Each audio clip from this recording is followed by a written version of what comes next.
when they get woolly. Try a little tenderness, yeah. Stop it. Thank you. What? It's not woolly. Nobody gets woolly. Women get weary. They don't get woolly.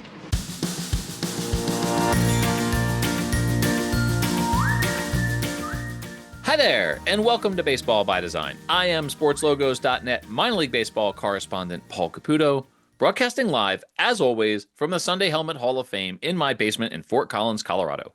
And I am Dan Simon, broadcasting live from the Studio Simon Stumpers headquarters in Louisville, Kentucky. Dan, this is a fun episode. We are talking about a brand new brand that has been in the news because it involves popular comedian John Oliver, one of my personal heroes. He is so funny. I have been following him for many, many years, long before he was even on The Daily Show. What's this been like for you to see minor league baseball in the news? And for those who don't know, John Oliver has a show called Last Week Tonight. They did a whole segment on minor league baseball. And long story short, they said they were going to rebrand one team. They made it sound like it was going to be a permanent rebrand. It ended up just being a temporary rebrand. And they just unveiled it. It is the Moon Mammoths. And we're going to get into all that later on in the episode and the interviews. But I'm curious, just from your perspective as a professional in this field, what was it like to see minor league baseball branding in the news in such a pop culture way? Well, minor league baseball is and has been for quite some time now a major part of my life. Even before I started doing minor league baseball brand identities, I was a fan of minor league baseball. Then I got to do many minor league baseball brand identities, as well as many other projects in the minor league baseball arena. So to me, it's my first inclination was, or my first kind of feelings about this was, well, doesn't everybody know about minor league baseball anyway? And then, of course, I realized not everybody does. So I think it's wonderful that it's been kind of brought to the attention of an audience that might not have previously been all that knowledgeable about minor league baseball. I love John Oliver as well. The fact that he picked up, I really like him. Just the way you described him. He's funny. He's clever. He's interesting. He's got a British accent. Right. British. Man, I've seen him on various late night talk shows, and he's such a great guest. Like the hosts, when he's a guest on their late night shows, just love having him. They're laughing. It's just always such a good time. So I was kind of thrilled that somebody who I admire like him and enjoy, I don't just admire him, I enjoy him, thought minor league baseball was worth not just talking about, but doing what they did, creating a brand identity and making it look easy. It's amazing how quickly it turned around. Obviously, they were willing to take some shortcuts in terms of the rules that minor league baseball has put in place. Anyhow, it was really fun for me. I mean, I obviously have been covering this on Sports Logos, and it's been a blast for me to see this in pop culture.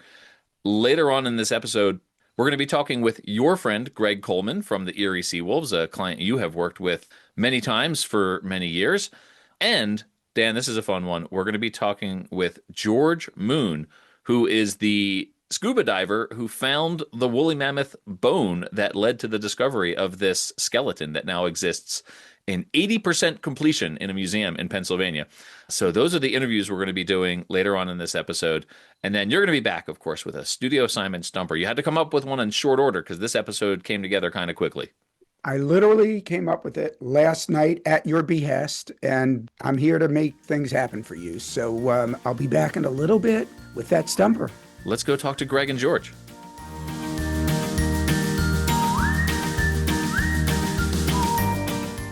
Welcome back to the podcast.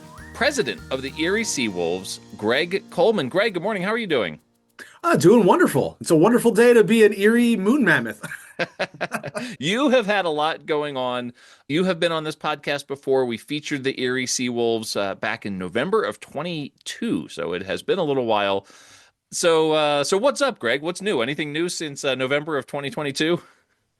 I would say a few things. I'd start with saying on the field we are the back-to-back Eastern League champions, which is wonderful. If you go back to 2022, we hadn't won a single playoff series in our history, and now we're two-time champions. So we'll take that. That literally is a win. We're going to call that the baseball by design bump right there. It's you are undefeated in championships since you appeared on this podcast. And we've already locked up our playoff berth for this year. So yeah, we're going to try to keep that streak going. So no, it's been a great time for the team and a lot of success on the field. Off the field, we've had some interesting times as well. And so I think we've continued to build and expand upon our brand. And very recently we've had a tremendous opportunity that not many teams get.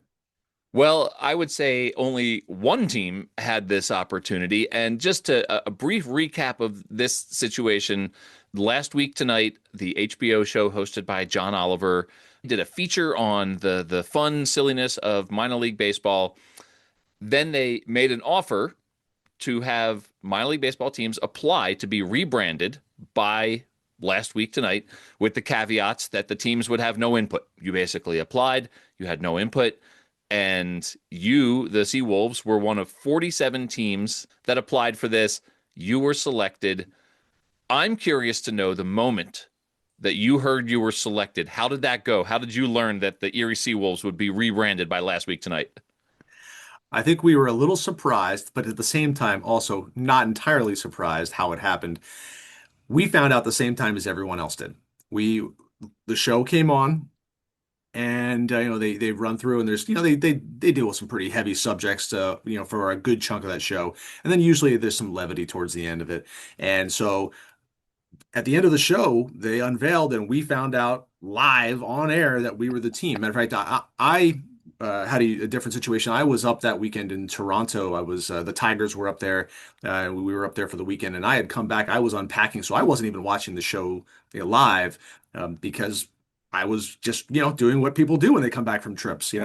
And so someone sent me a screen capture and said, "Is this real?" And it was, John Oliver on set with Erie SeaWolves behind them. I'm like, I don't know. I guess we're going to have to turn it on and find out. And so we did. We watched it, and lo and behold, we were the team. So it was really kind of crazy and not at all, by the way, how we thought the process was going to go. We really thought that we would submit.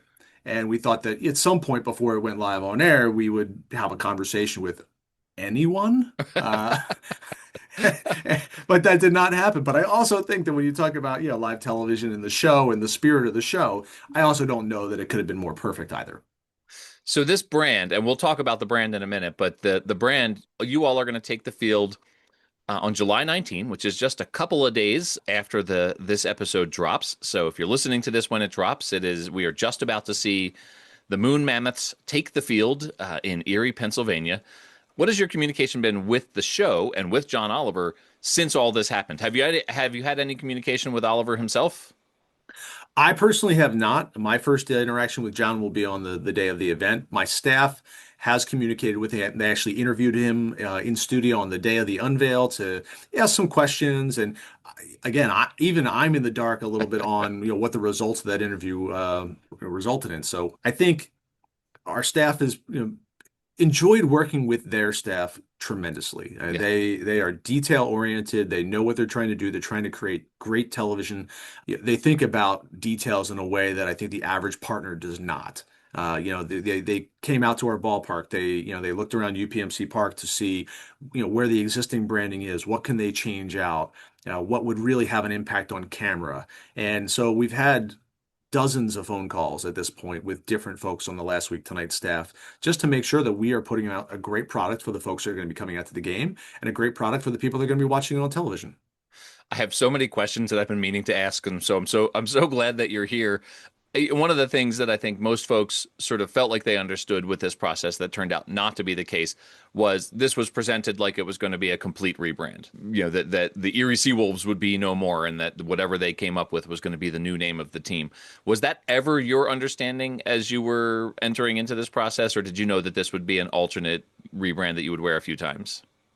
At the outset, we were uncertain. We weren't sure whether this was going to be short term. We had an inkling that it was going to be short term.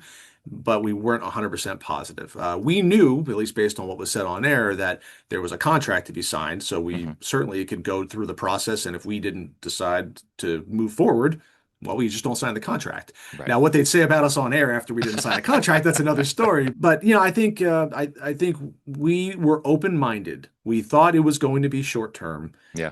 We thought if they came up with the best thing that's ever existed, that we have to be open to the possibility that maybe the SeaWolves would become our new alternate, and Moon Mammoths, or whatever Moon Mammoths was going to be, would be our primary. And so we just had to be open-minded about it. And that was in our communications with the fans. We just said, hey, look, we don't know any more than you know right now, but we have to go into this and realize that this is an opportunity that no one else is being afforded. It's an opportunity to put Erie on the map in a positive way. And we just have to see where this goes. And, if we love where it goes, then we have to be open-minded enough to go there. One of the other things that I think was noteworthy about this is, I was saying to people, when it first happened, when the story first aired on Last Week Tonight, and they said we're going to rebrand the team, I'm aware through this podcast of how long it takes to get a rebrand or to get an alternate brand through the process. Obviously, Major League Baseball, minor league baseball, the team, the show, everyone was willing to sort of work within those constraints and work maybe around those constraints. I was surprised by how quickly they went from we're going to do this to here's your brand. What was that process like for you in an environment now where it takes much longer to get a new brand, through all the approval processes? It's like sprinting a marathon. That's kind of what it's been like. Yeah, I mean, when you're doing these things, I mean, these processes are often 14 months, and in some cases, depending on when you start the creative process, maybe longer. To be able to do this basically front to back in about 7 weeks, it's no one's done it before. And and look, there are certain considerations when you do that that you have to maybe make some choices that are different. You can't do crazy custom stuff with regards to color choices. You are going to need to make sure that you get your legal side buttoned up very, very quickly, in terms of, the name and the trademarking, and then obviously all the other supporting things like URLs, just to make sure that no one can sneak in the side door. But it was really crazy, and I will tell you, they held true to their on-air message. We did not see the name or the logo until it was a final approved product. Now, Major League Baseball had, Okay. and that's the reason we had sort of thought, gosh, this is probably going to be temporary, because we know, like, just trying to do this on this timetable, like, I'm not sure I could change the name for 2026, Right. based on this timetable. So to try to change it for 2025, it was, just it seemed like it was going to be short term. But they did confirm for us early in the process, look, how you use it after we give you the rights is up to you. And so they were very amenable to that. But yeah, it takes a long time to do all of the things. And even though I think we've done a great job of getting the things that we can get, there are just things that I know are going to be down the road items. Like, I can't get plush dolls that are licensed to Erie, Pennsylvania for July 19th. I can't do Yeah. it. And if I had ordered it the day that they picked us, I couldn't do it. So, so there are things that, you just have to, maybe, modify your approach on, and limit some, the range of choices to make sure that you could streamline the process. But I will tell you, Major League Baseball was a tremendous partner in this project. New Era, OT Sports, Bim Ritter, all licensees that basically we said, guys, you have to keep this under wraps. Literally, you have to sign, non-disclosure agreements, and they really did work to try to do the best they could to get product in. And even at that, it's not going to be everything we want. We're going to be getting the product extremely close to the game day for fans to be getting, and that's not ideal. Obviously, you'd love to have it out weeks in advance so they could wear it to the game, and so it's going to be days, if not hours, before the game, or when some of this stuff is coming in. But the way everyone pulled together, from Last Week Tonight to Major League Baseball to the SeaWolves to the different suppliers, there's no way this could have been done without a lot of flexibility and partnership. Well, I did place my pre-order right away for the shirt and the hat. So, and I got the email from the team saying that I should expect to see them mailed by July 19. And I was just like, well, I know what July 19 is. That's the day of the first game. So that's I assume that was why that date was selected. That's when they'll be there. I have been a fan of John Oliver since his days with The Bugle. I have always loved his comedy. Part of what made me so happy about following this story from the beginning to the end was to see the attention that minor league baseball in general was getting for things that felt pretty commonplace, I guess, to people who are in the industry. It felt to me like on the show they were just doing a rundown of the stories that Ben Hill had written, right? Like it was, it was so much fun for me to see minor league baseball get that kind of attention on a national scale. It must be that times a million for Erie, Pennsylvania right now for the Seawolves in general. What has been your interaction with folks, not around the show, not around Last Week Tonight, not around the Moon Mammoths, but just in general, like the Erie Seawolves? What kind of attention have you gotten nationally since this unveiling? Well, our mascot's been on the Today Show. We've had, tons of people reach out. There's going to be national news coming out here on July 19th. And, there's no way that attention would be on Erie, Pennsylvania or the Erie Seawolves if we hadn't signed on for this. Now, again, at the time we were signing on, I'm not sure that we knew what we were signing on for in its entirety. But I think it has been wonderful to see people talking about Erie, Pennsylvania, and the number of people that reached out to the show to suggest different ideas or names or even fully fleshed out logos. People were really engaged in this from the start. So I think for us, this was always about doing something that was fun. It was about making sure that Erie is represented in the best possible way. And look, I love Erie, Pennsylvania. I think it is a great place to live, to work, to play. I've chosen to raise my family here. I could have gone someplace else at somewhere along the line, but I love this community. And so the opportunity to shine a light on it, to let people know about all the great things that are here.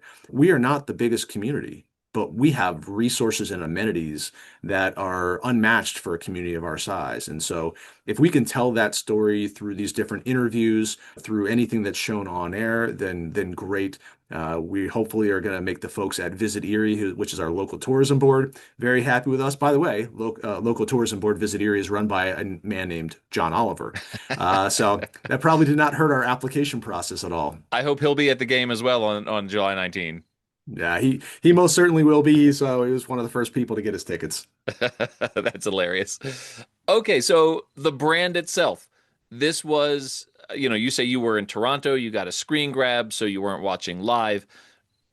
The first time you saw it, either in that screen grab or, when you finally did get to see it on TV, big snuffleupagus looking mammoth, purple, very purple brand. You don't see a ton of purple brands necessarily in baseball. Terrific character. The story behind the name, we can get into that in just a second here, but your just immediate reaction upon seeing the brand. Minor league baseball fans go through this all the time, right? Like when their team does an unveiling, like we're going to rebrand or we're going to have an alternate identity, and they see the new brand and there's this immediate reaction. This is your team. You're the president of this team. What was your reaction when you saw the Moon Mammoths?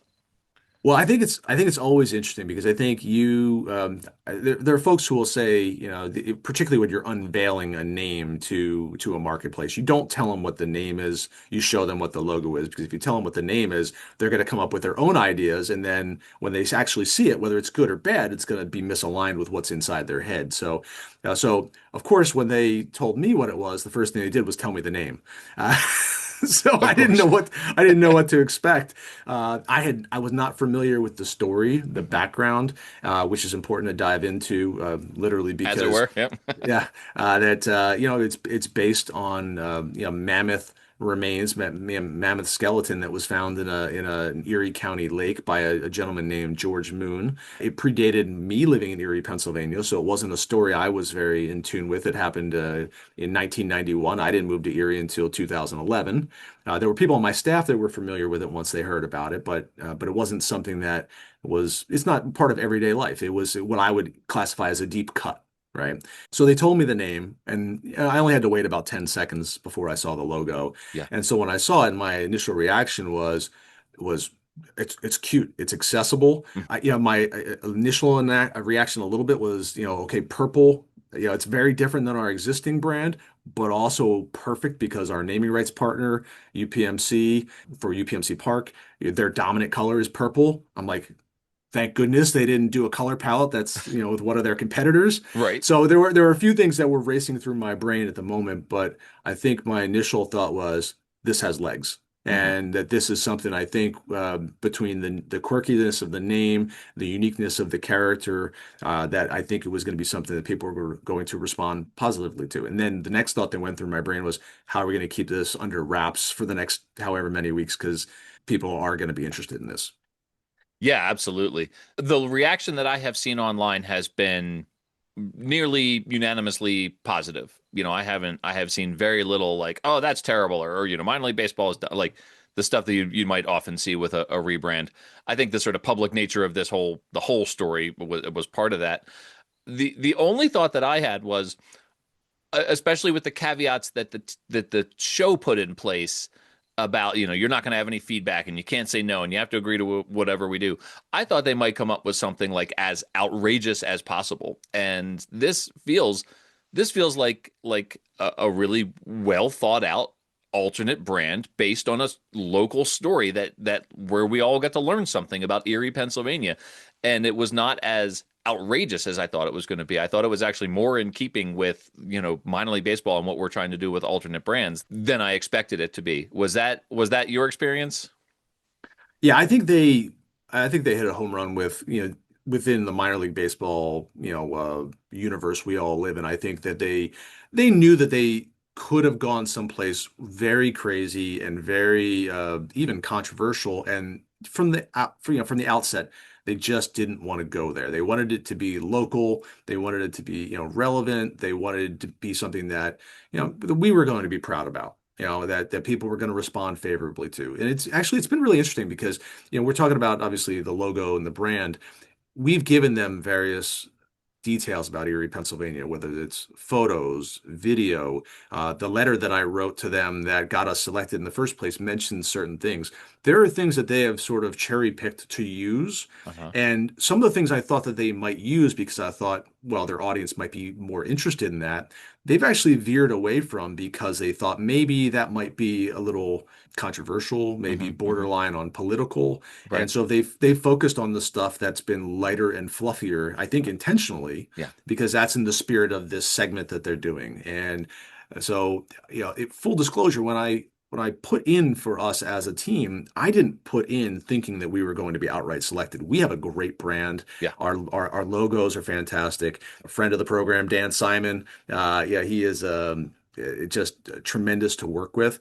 Honestly, if we got selected, what I was most fearful of having to pick up the phone and call Dan Simon and say, all this great work we've been doing for a decade plus, yeah, yeah, not so relevant anymore. But I had that thought too. I immediately thought, okay, but I was glad to see Erie selected, but you've got this great brand that I would have hated to see yeah, go away. yeah, no, it was that was um, it was I know it was kind of difficult to kind of I don't know think through and reason with, but I had put in when I put in for this thinking I just wanted to be included in this story. We had done a lot of great things. We had some things that were fun, some things that had gotten national news, some things that frankly didn't get national news. But I thought, I don't want to be left out of this story when they do the follow up on this. Right.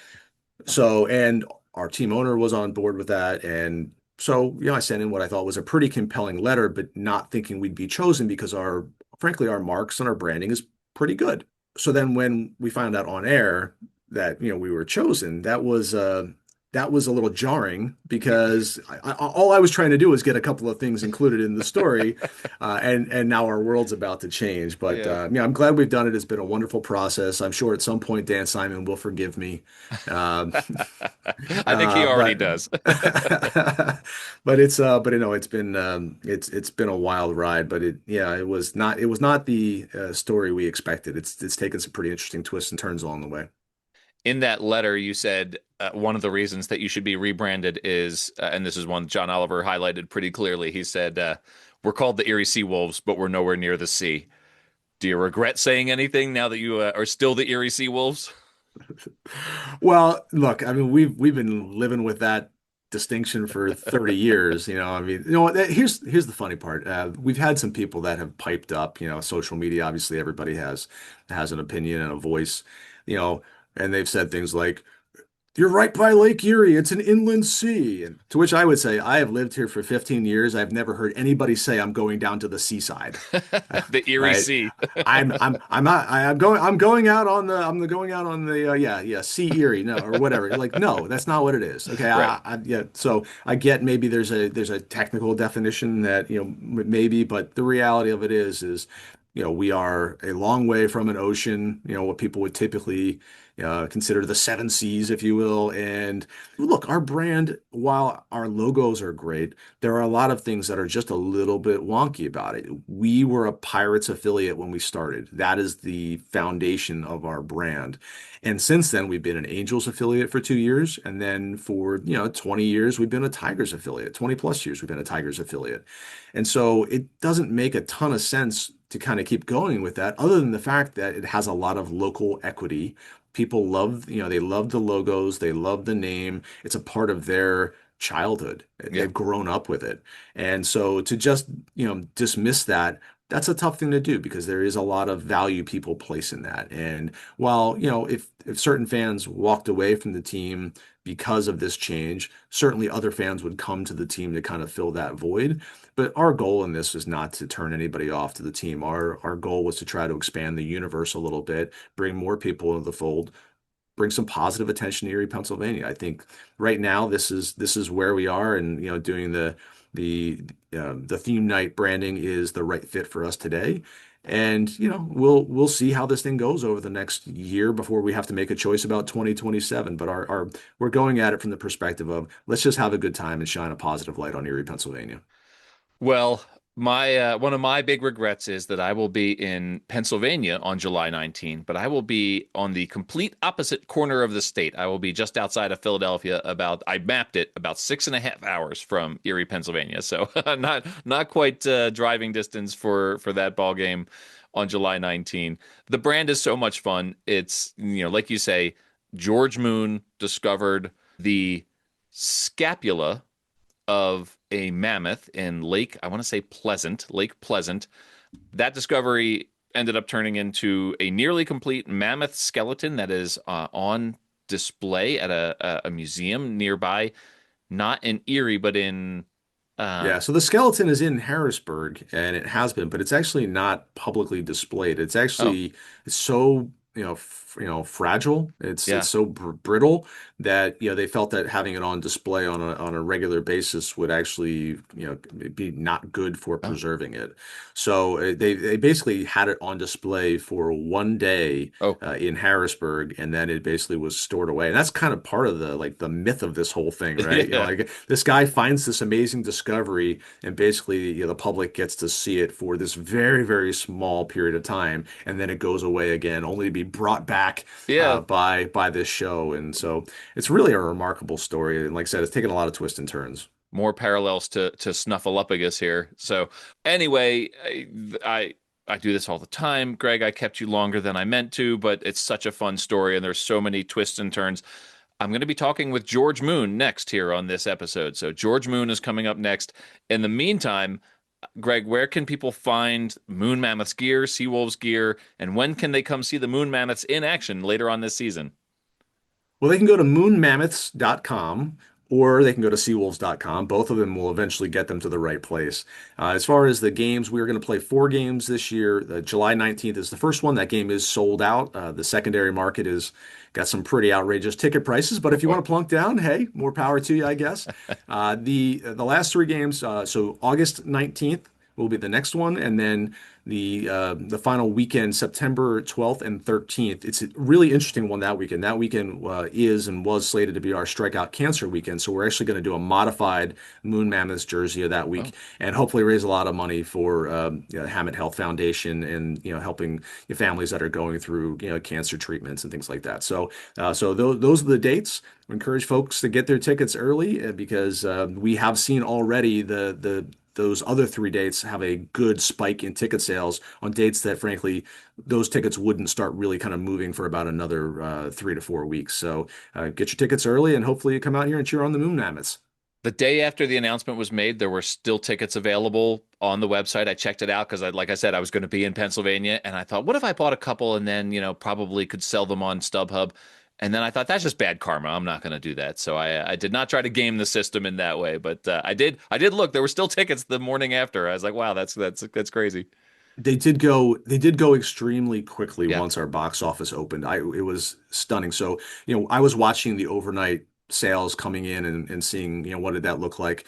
I was driving back. I had been out in New Jersey. I was actually out there in studio for the taping of the actual show where they, unveiled the mascot and did that. And I was actually driving back from, visiting with family in New Jersey on the day after. And I had, in a 15-minute span, two conversations with my staff. And the first conversation was, okay, set up standing room. I'm sure we're going to need that within the next 36 hours.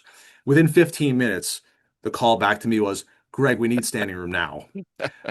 And that's how quickly it went once sort of things got open for business Yeah. the following day. So I've never seen personally anything like that in Erie, and it's been a wild ride. It's been a lot of fun. Well, congratulations. You guys deserve it, and it's such a fun story, and I look forward to that day. My Moon Mammoths cap and T-shirt show up in the mail here in the not too distant future. In the meantime, Greg, thanks so much. Look forward to speaking to you again sometime. Sounds good. Thanks, Paul.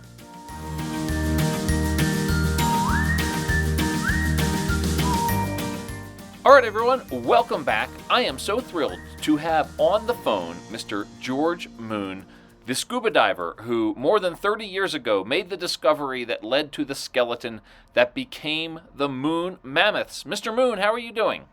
Good, yourself? Well, I'm so thrilled to be speaking with you right now. Thank you so much for taking the time to talk to me. This must be absolutely crazy for you. What has life been like for you the last week or so since this has been in the news? Ever since the story broke on Sunday evening, it's been a whirlwind of a lot of phone calls, people I haven't heard from in a long time saying congratulations, and just a good time.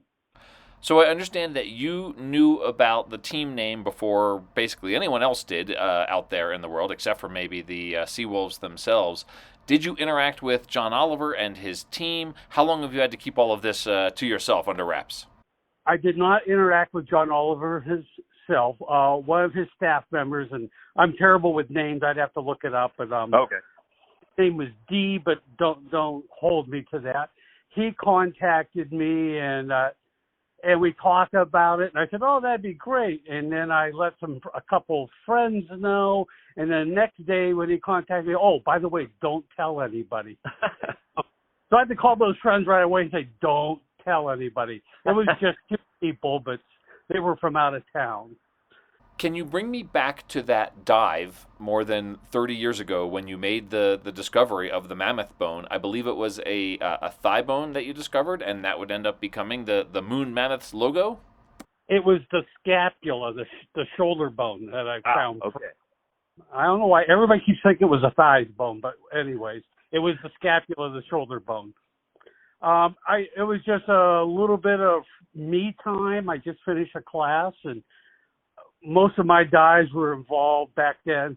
Almost every dive was with a student doing stuff, and that's fun, but it's not relaxing. So I had a student on shore. I was doing a one-on-one class for advanced, so I just went for a little me dive real quick when I found it. It was, I'm thinking dinosaur bone, and I found out real quickly. You don't find dinosaur bones, you find dinosaur fossils. So you're a scuba instructor, you're on a me time dive, you're just down there by yourself, and you make this pretty amazing discovery, even if it wasn't a dinosaur fossil. I have so many questions. How deep were you? What is the process from there? What's involved in actually getting this thing back to the surface and discovering the rest of the bones around it and, ultimately leading to its being, in a museum? I was only about 20 feet deep, so it was a couple seconds to bring that one bone up. I showed it to the person on shore and yelled, "Yo, dinosaur bone." He looked at me like I was an idiot, and then I went and I put it back down where I found it in the mud, took some compass headings to stationary objects that wouldn't move, like telephone pole and stuff like that, so I could retrieve it in the future if I needed to. And then how did they discover the rest of the skeleton, which I understand is now 80% complete and on display at a museum in Harrisburg? Well, it's not on display. It's in drawers in State Historical Museum in Harrisburg, Pennsylvania. Almost the opposite end of the state from where I live. But I got connected up with Dr. Jude Kirkpatrick from Gannon University, the anthropology department. We went out to Lake Pleasant. I went and retrieved the bone and brought it up, showed him. He was interested, asked if anything else was down there.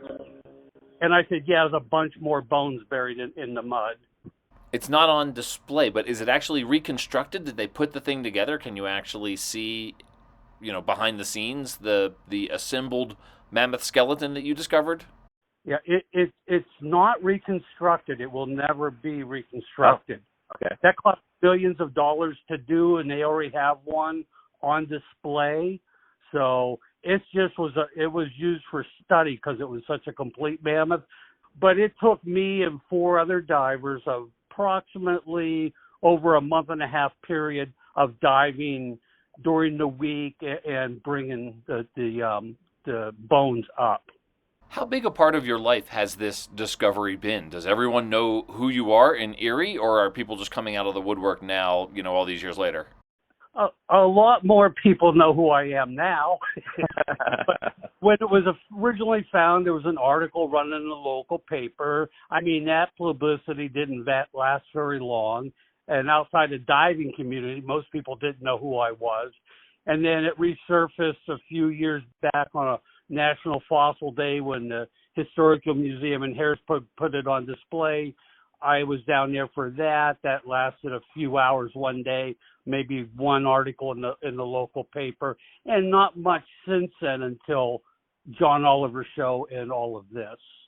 So the team is going to debut the Moon Mammoths brand on July 19, just a few days away from now. I hope you're going to be at that game. I'm planning on being at the game. I mean, they invited me to be there. I hope you would be front and center, and maybe you and John Oliver would be throwing out a first pitch together. Well, he'll have to throw it. With my bad shoulder, I don't even know if I could throw it underhanded. Do you go to SeaWolves games? Have you been to SeaWolves games in the past? I've been to SeaWolf games, but not in quite a few years. It's been a long time since I've been to one. The bones themselves, you said before, it was not Lake Erie where you were scuba diving. Where was it that you were scuba diving? Lake Pleasant. It's just about 11 miles south of downtown Erie, maybe 10 miles, something like that. It's in Erie County. Not Lake Erie. No, you won't find much like that along our shoreline. The water is very shallow, very rocky. So anything that might have landed in Lake Erie years ago would have been busted up and disintegrated in time. And when you go scuba diving, are you specifically looking for discoveries like this, or are you just trying to have a peaceful moment under the water? Not specifically for this, but before I became an instructor, almost every dive, your arms are buried as deep into the mud or silt as you could, sweeping them back and forth, just looking for things while you're diving, old bottles, stuff that fishermen drop, things like that. Have you found anything else that you think would make a good baseball mascot? No. Well, I really do appreciate your time so much. It's such a fun story. I hope that the team loads you up with hats and T-shirts. I know you've been super busy because the first time I tried to call you, it went right to voicemail, and you told me later that it was because you were doing a radio interview. So I know that everyone's keeping you busy with this. And I actually haven't even talked to the representative from the Erie SeaWolves. We've been playing phone tag, and they've contacted me twice where I didn't get the message. I've called them back and emailed them back, and we've not connected up yet. Well, the SeaWolves are certainly a great organization, and I'm so glad that this has been happening to them. It's been so much fun to speak with you. Mr. Moon, thank you so much. I really do appreciate your time. I know that you are very busy with all of this. I hope it's been a ton of fun. Thank you again for taking a moment to chat with me about this super cool discovery that led to a fun alternate baseball logo and a fun baseball story. Well, thank you for the call. I appreciate it. And it's a lot of fun. I told the John Oliver show, whatever they want me to do, I don't care if it's embarrassing or not. I'll run with it. You only live once, you know? It's minor league baseball. It's supposed to be fun. I can only imagine what a thrill this is for you. I mean, maybe someday I'll have a minor league baseball team named after my last name because of something I discovered. Maybe something to do with ice cream helmets. I've already ordered my hat and my T-shirt just because it's a fun brand. But you're going to get to wear stuff that has your own actual last name on it. I can't imagine how much fun that would be. I'm waiting to see what swag they give me before I order stuff.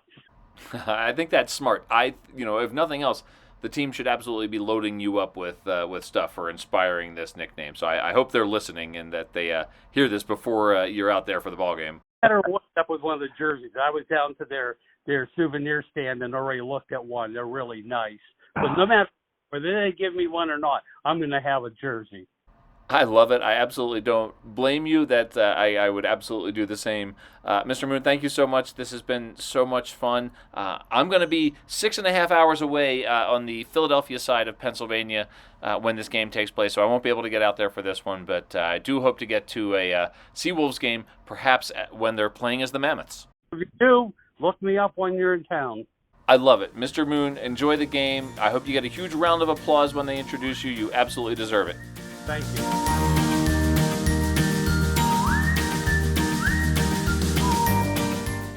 All right, everyone, welcome back. Guess what? Dan Simon is still here, standing by through all of those interviews, ready with his Studio Simon Stumper. Dan, how you been? Since the last time we talked, fantastic, because I was fantastic then, and I still am. You look well. Not quite sure what that means.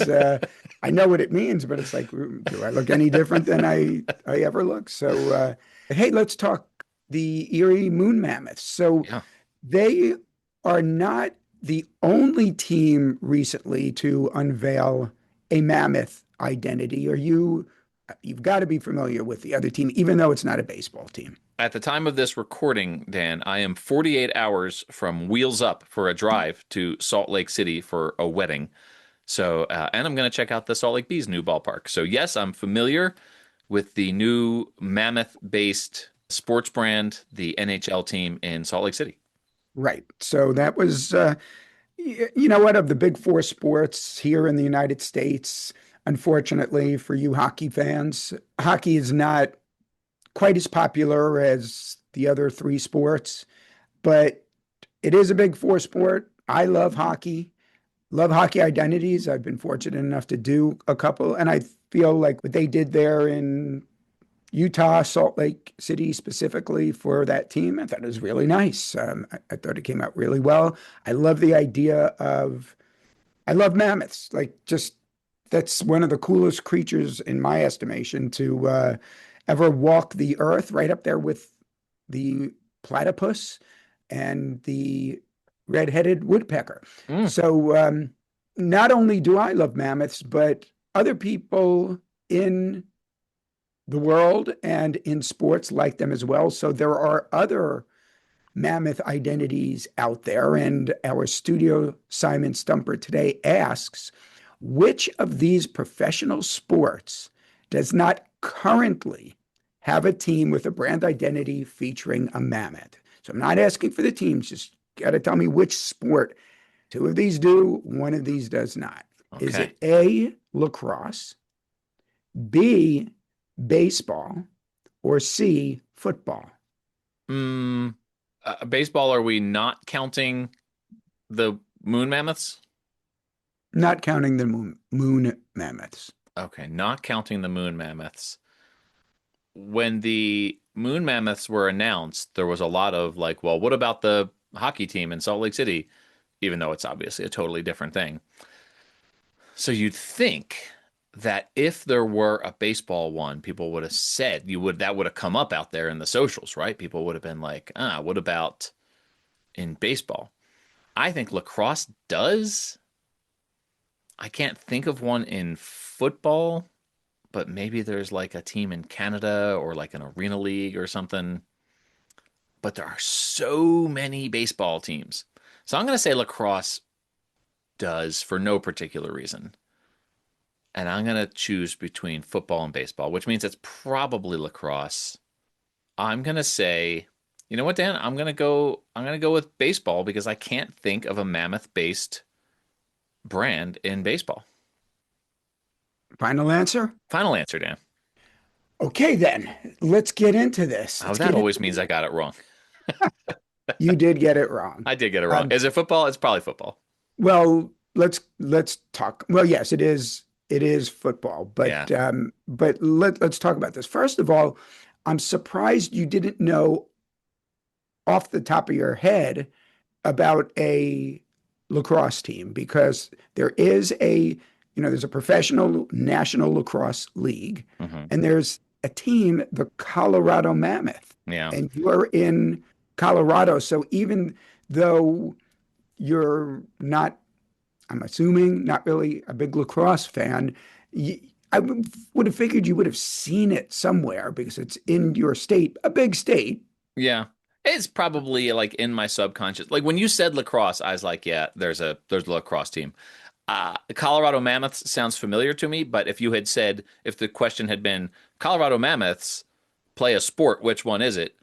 I might not have guessed lacrosse. I probably would have said soccer. Well, so there is a lacrosse team with a Mammoth identity, and there is a baseball team in frankly, as we talked about at the beginning of this episode, I kind of feel like everybody should know about minor league baseball, but in reality, many people do not. And even if you do know minor league baseball, which you certainly do, there are minor league baseball teams and leagues you're probably not familiar with. Now, there is an actual independent professional league called United Shore Professional Baseball League, the USPBL. That's the one that has the unicorns in it, right? The Utica unicorns. Okay, there you go. It's a Yeah. four-team independent minor league, and all four teams play at the same field in Utica, Michigan, which is like in the Detroit metropolitan area. It's been around since 2016, including the COVID season they played. So it's a very interesting concept or setup because all the teams playing in one stadium, but it's been around for 9 years. This would be whatever, do the math, since 2016, mine including 2020, 9 or 10. This would be their 10th season, I believe. So Mhm. it's they're still doing it, and there's that one team, the Utica Unicorns. Unicorns, and there is also the West Side Woolly Mammoths. So I should have now, known that one, Dan. That's a whiff. I should now have known with that one.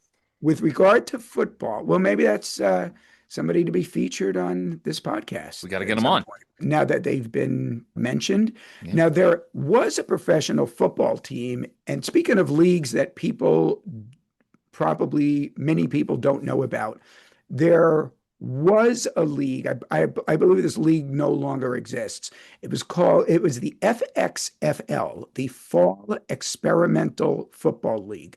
Why Okay. experimental? I don't know. But there was a team, the Omaha Mammoths, Huh? that played but one season in 2014. And interestingly, being that this is a baseball podcast, they played at TD Ameritrade Park, Huh? which is home of the College World Series. So they played there, but only that one season. And now another baseball connection. They were replaced in the FXFL by a team called the Hudson Valley Fort, who played in what was then called Duchess Stadium and now Heritage Financial Park, which is home of the Hudson Valley Renegades. Huh. We've come full circle.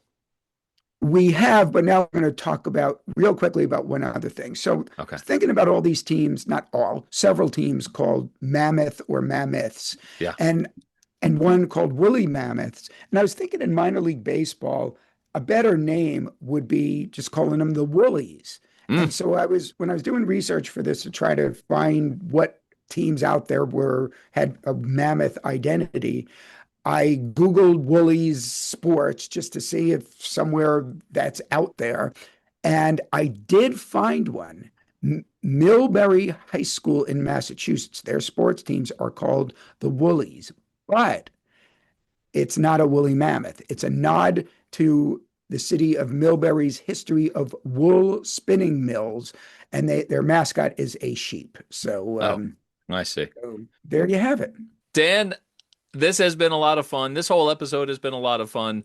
Talk about coming full circle, by the way. We just did an episode on the booty divers, and I got to interview George Moon, who is the diver who found the mammoth bone. So we've got all sorts of connections to recent episodes. But guess what? We've got more episodes yet to come. We will see you next week. And thank you, as always. Thank you for coming up with this stumper, a good one, on short order. Happy to do it, as always, and I will see you next week. See you next week.